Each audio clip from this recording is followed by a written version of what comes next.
नमस्कार। आप सभी का बहुत बहुत स्वागत है आपके पसंदीदा कार्यक्रम जिंदगी विद ज्योतिष में और मैं हूं आपकी होस्ट एंड दोस्त रश्मि मनन। दर्शकों, हर किसी की कुंडली उसके जीवन का सार होती है। हमारे जीवन में कोई भी समस्या हो, हमें एक बार अपनी कुंडली का विश्लेषण अवश्य करवा लेना चाहिए और ये जान लेना चाहिए कि समस्याएं क्यों आ रही हैं। यदि कोई कर्ज में डूबा होता है तो उसके पीछे भी हमारी कुंडली में हम ये देखकर जान पाते हैं कि हमारे कर्ज ने हमें क्यों आकर घेर लिया है, या फिर कहें कि कर्ज क्यों नहीं उतर पा रहा है। तमाम प्रकार के ऐसे ग्रह होते हैं जो कि आकर ऐसी समस्याएं उत्पन्न कर देते हैं। लोगों के ऊपर जब कर्ज चढ़ जाता है तो लोग अक्सर परेशान हो जाते हैं कि अब इसको उतारा कैसे जाए, लेकिन कुंडली के माध्यम से हम ये जान पाते हैं कि कर्ज ने हमें क्यों घेरा है, उसके पीछे कारण क्या है और किस तरीके से हम कर्ज से मुक्ति पा सकते हैं। और यही सब आपको बताने के लिए आज एक बार फिर से हमारे साथ स्टूडियो में मौजूद हैं जाने माने ज्योतिषाचार्य एस्ट्रो रुद्रा राकेश चतुर्वेदी जी। तो आइए इनका स्वागत कर लेते हैं। आपका बहुत बहुत स्वागत है आचार्य जी। नमस्कार, धन्यवाद धन्यवाद। तो दर्शकों, यदि आप भी आचार्य जी के द्वारा मार्गदर्शन प्राप्त करना चाहते हैं, कर्ज से मुक्ति पाना चाहते हैं, जीवन को आसान बनाना चाहते हैं, तो नंबर लगातार आपकी टीवी स्क्रीन पर दिखाए जा रहे हैं। अभी फोन उठाएं, संपर्क करें। लाइव प्रोग्राम है, आचार्य जी के द्वारा मार्गदर्शन प्राप्त कर सकते हैं। नंबर लगातार आपकी टीवी स्क्रीन पर दिखाए जा रहे हैं।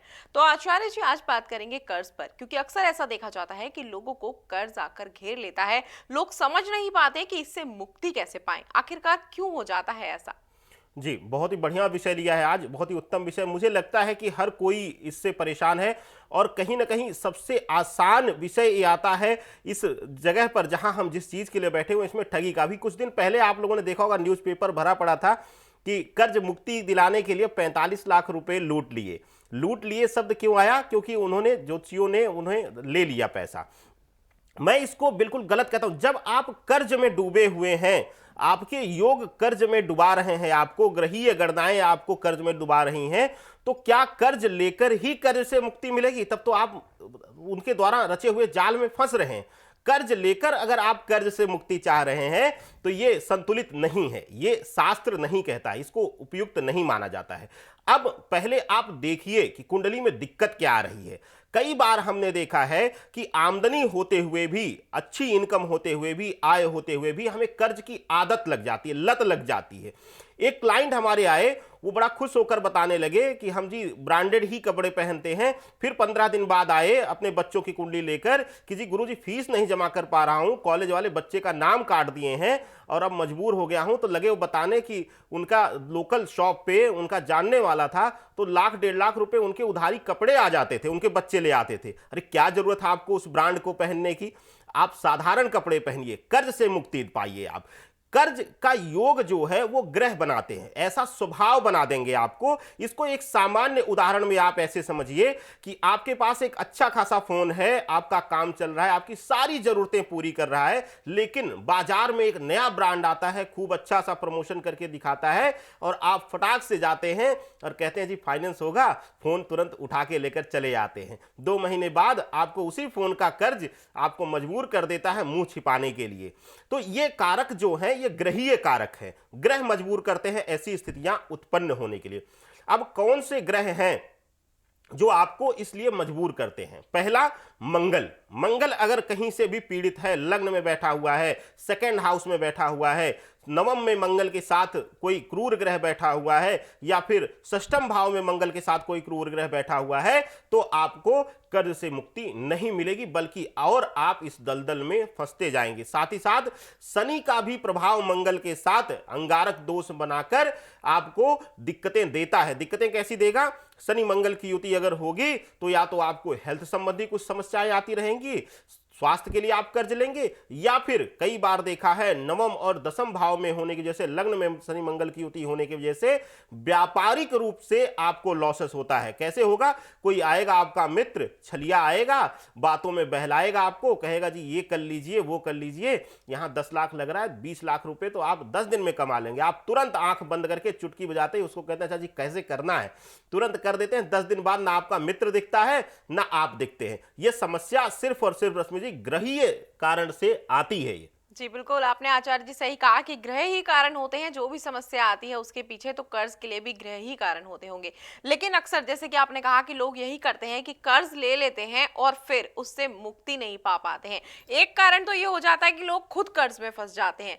ये भी देखा जाता है कि लोग दूसरों को कर्ज दे देते हैं लेकिन फिर उनका पैसा वापस नहीं आ पाता। आखिरकार ये किस ग्रह के कारण हो जाता है कि अपना ही पैसा लेने के लिए, वापस पाने के लिए सालों इंतजार करना पड़ता है लेकिन पैसा वापस नहीं आ पाता? बिल्कुल सही कहा आपने। ये भी पीड़ा उसी के दौर में। अब कैसे होगा? आपके पास आपके अकाउंट में 10 लाख रुपए पड़े हुए थे, कोई आपका हित मित्र आया, आपने उसको दे दिया, उसने कहा कि जी 20 दिन में, महीने भर में आपको दे देंगे, लेकिन 20 दिन बाद ना वो मिलेगा ना उसके पैसे, और आप अपने ही पैसे अपने पास नहीं पाएंगे और अपनी ही आजीविका चलाने के लिए आपको दूसरे से कर्ज लेना पड़ेगा, जबकि आपने किसी को कर्ज दिया हुआ है।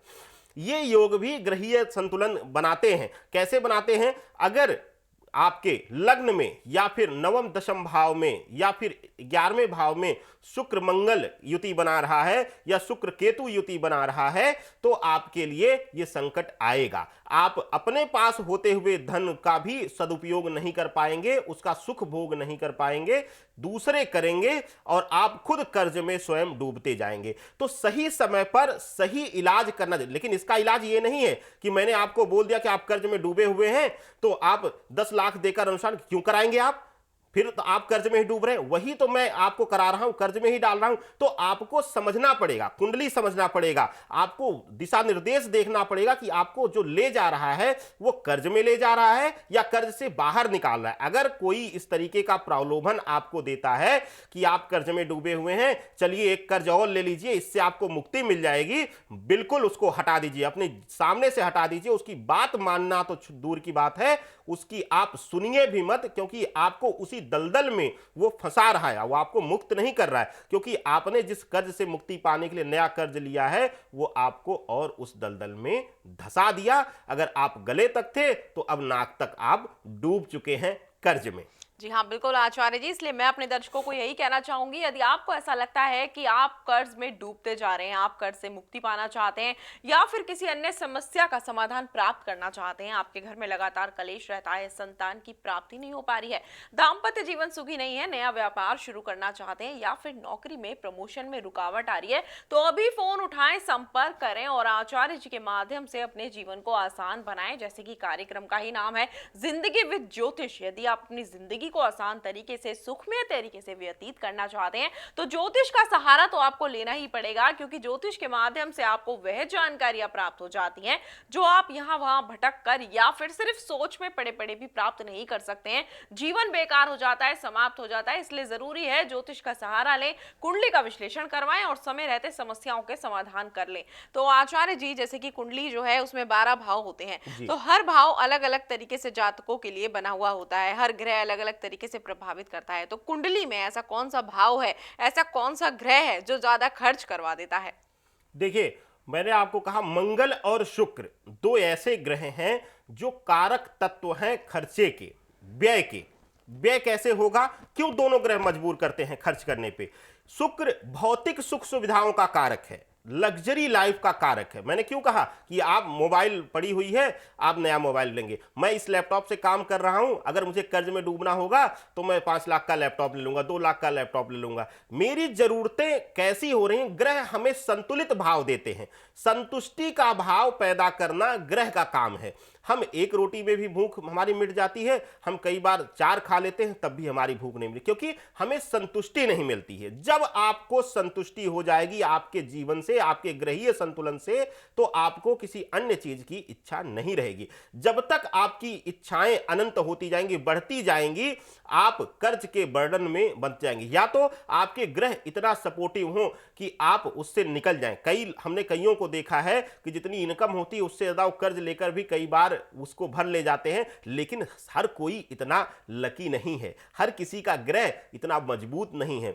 हम देखते हैं कि एक वाहन में जा रहे होते हैं, टकराता है, 2 बच जाते हैं, बाकी लोगों को गंभीर क्यों? क्योंकि उनके ग्रह मजबूत हैं। ग्रह जो हैं वो हमें जीते हैं और ग्रहों को हम जीते हैं। तो कहीं ना कहीं आपको यह समझना होगा कि आपके ग्रह आपकी कुंडली में क्या इशारा करते हैं, ये आपको देखकर जानकर निर्णय लेना होगा। अगर आपके घर में, जैसा कि मैंने कहा, लग्न में या फिर चतुर्थ भाव में, षष्टम में, अष्टम में, या फिर नवम और दसम के साथ 11वें भाव में शुक्र और राहु, शुक्र और केतु, शुक्र और मंगल की युति बन रही है, तो आपको संभल कर खर्च करना है, आपको रुक जाना है, आपको बेवजह की जरूरतों पे खर्च नहीं करना है, आपको संतुलित हो जाना है। ये आपके लिए बहुत जरूरी हो जाएगा। अगर आप नियंत्रण नहीं करते हैं तो आपके लिए रश्मि जी दिक्कत होगी ही होगी। जी हाँ, बिल्कुल आचार्य जी, ये तो आपने बता दिया है कि खर्च करने से पहले मतलब या फिर खर्च करने के कारण कौन से ग्रह हो जाते हैं। जी। लेकिन यदि हम लोन लें, कर्ज लें किसी से, तो क्या ऐसा करने से पहले हमें अपनी कुंडली का विश्लेषण करवाना चाहिए? क्योंकि काफी सारे लोग होते हैं, लोन ले लेते हैं, कर्ज ले लेते हैं, उतार नहीं पाते हैं,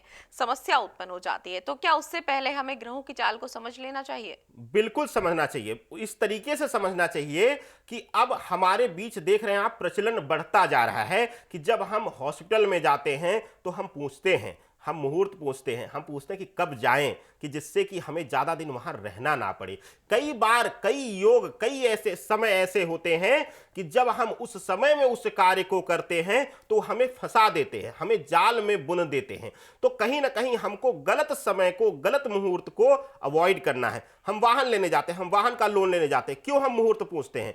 कई बार गलत समय में लिया गया वाहन क्यों हमें परेशान कर देता है। अक्सर हमने देखा है कि अगर हमने राहु काल में या कुछ गलत मुहूर्त में हमने लिया है, हमारी कुंडली सपोर्ट नहीं कर रही है उन समय मुहूर्तों को, तो अक्सर हम देखते हैं लोन भरना तो छोड़िए, उस गाड़ी का सुख तक हम नहीं ले पाते हैं, उसका कर्ज भरने में भी असमर्थ हो जाते हैं। कुछ ना कुछ दिक्कतें, उथल पुथल हमारे जीवन में बनी रहती है, जिसकी वजह से कहीं ना कहीं हम पूर्ण रूप से आर्थिक तंगी का शिकार रश्मि जी हो जाते हैं। तो समय बहुत महत्वपूर्ण स्थान रखता है। जी बिल्कुल, आपने आर्थिक तंगी की बात कही तो अब ये सवाल में एक मेरे मन में भी आया है कि लोग जब धन के अभाव में जीने लगते हैं तो जीवन अत्यंत कठिन हो जाता है, क्योंकि बिना धन के जीवन यापन करना बहुत ज्यादा मुश्किल है।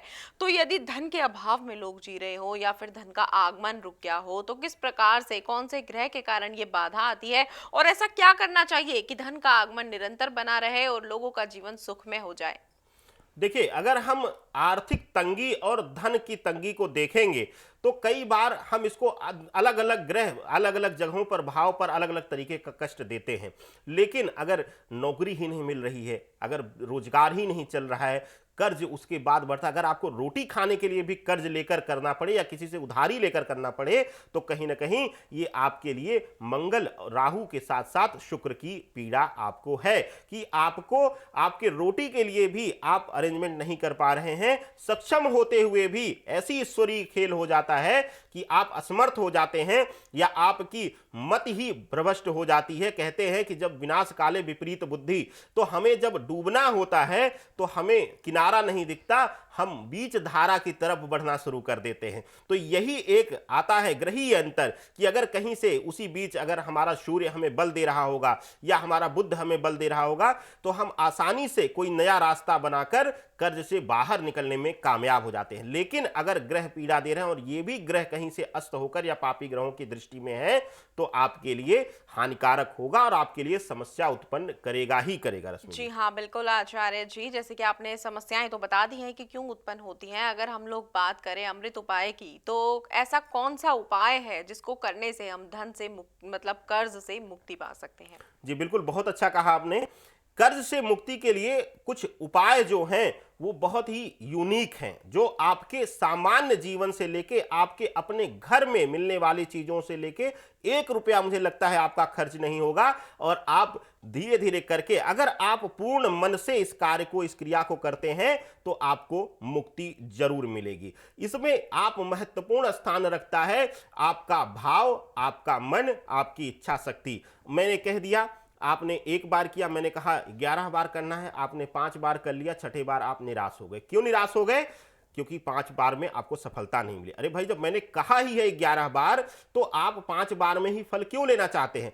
कोई दवा हम जब खाते हैं किसी बीमारी का, तो उसका प्रॉपर डोज होता है। 5 दिन खाना है, 4 दिन खाना है, 10 दिन खाना है, 10 महीने खाना है, हर बीमारी के अनुसार है। उसी प्रकार से आपकी बीमारी के लिए अगर आप चाहेंगे कि 2 दिन उपाय करके आप मुक्ति पा जाएं, तो नहीं मिलेगी। ये मैं खुल के बोलता हूं और आपको ये बोलता हूं कि अगर आपका अभाग होगा, आपको भोगना होगा, तो आप 2 दिन उपाय करके छोड़ेंगे।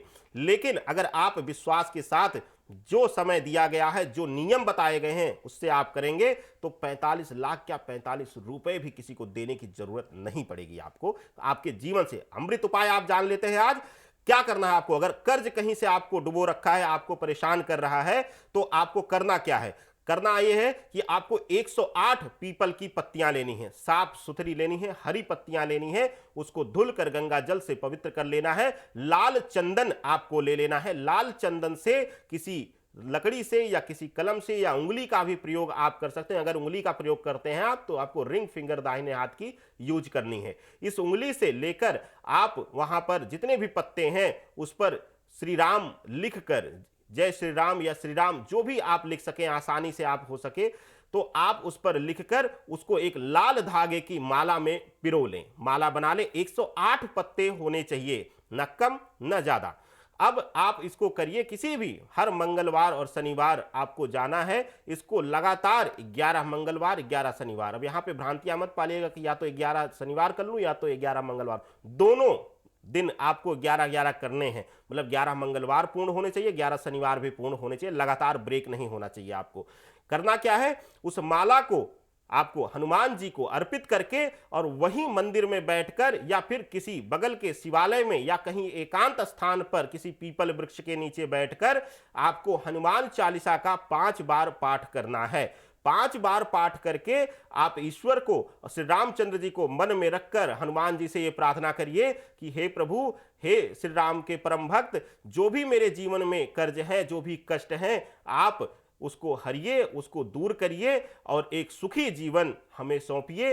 ये आपका एक परम भक्त होने के नाते उत्तरदायित्व बनता है, सृष्टि संचालन करने के नाते। इस भाव से आप इसको लगातार करिएगा, 11-11 मंगलवार और शनिवार करिए और आप देखिए आपको ना चमत्कारी रूप से फायदा हो तो आप बात करिएगा हमसे। एक बार लाइव कॉल करके या हमारे कार्यालय में कॉल करके आप जरूर मुझे बताइएगा कि आपको नहीं हुआ फायदा या कितने दिनों में हुआ, लेकिन करिएगा जरूर इसको लगातार आप। जी हाँ, बिल्कुल आचार्य जी, आप तो अमृत उपाय वैसे ऐसा ही बताते हैं जिसको करने के बाद लोगों को फायदा होता है और लोग बताते भी हैं कि किस प्रकार से उन्होंने इस उपाय को किया और उनकी जिंदगी में कितना बड़ा बदलाव आया। फिलहाल समय का अभाव है, लेकिन मैं जाने से पहले आपसे एक और सवाल पूछना चाहूंगी वास्तु से रिलेटेड, कि कर्ज में डूबने का कारण क्या वास्तु दोष भी माना जा सकता है, या फिर वास्तु में ऐसी कौन सी बातें हैं जिनको ध्यान रखना चाहिए कि कर्ज हमारे ऊपर नहीं चढ़े? बिल्कुल, बहुत ही उत्तम प्रश्न किया है आपने।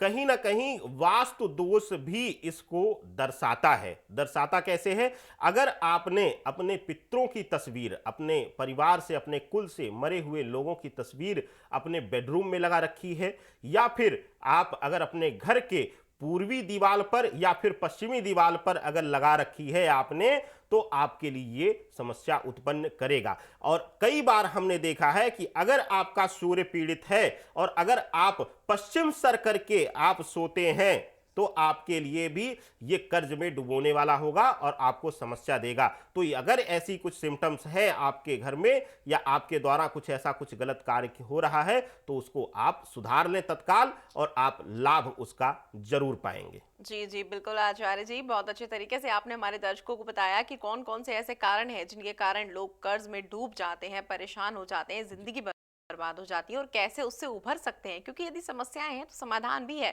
और समाधान आप बहुत अच्छे तरीके से हमारे दर्शकों को बताते हैं, मार्गदर्शन करते हैं उनका।